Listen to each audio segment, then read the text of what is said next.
Hi, my name is Dylen Hopkins, and this is Power Meets Safety.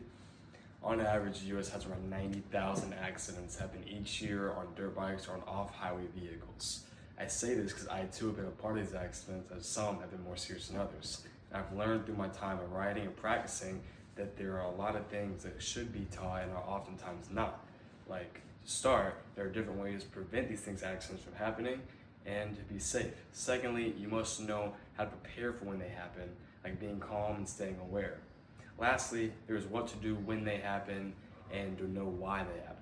To start, my first and largest crash was about 4 years ago when I was riding around my house on a dirt bike and I ended up hitting my sister.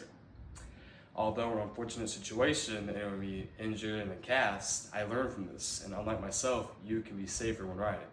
First of all, this can be accomplished by using safe techniques and being cautious and aware and having awareness when riding. Secondly, when riding, you need to be fully observant in your surroundings. I was not only oblivious to my sister riding, but I was also going much faster than I should have been.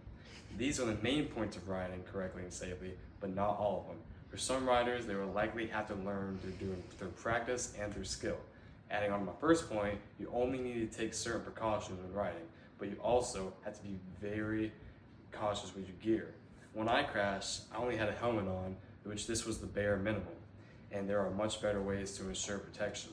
Starting with the most important point is safety. Your head is your most valuable part in your body, and your helmet should fit you well and it should be tightly secured. Then comes your gear. Depending on the type of riding you're doing, also defers your gear.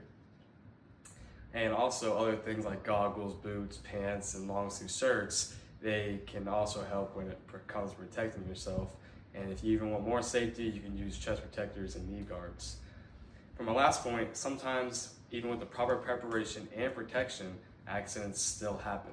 One of my more recent crashes was about 2 years ago when I was following my friend who was on a four-wheeler through the woods. I ended up slipping out because I was going too fast, and I ended up getting a gash on my inner thigh, which is still there. And yes, there's still a scar there, but this is why when riding, you need to be very aware of your surroundings and you need to know where you're riding.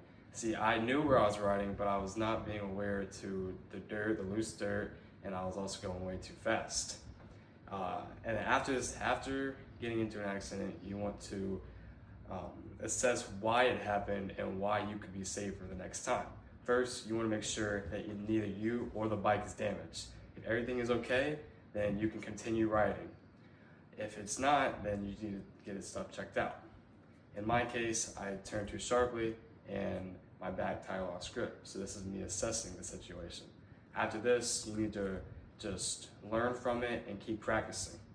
To sum everything up, riding dirt bikes and other off-road vehicles can be a really good time, but that doesn't mean it has to be unsafe.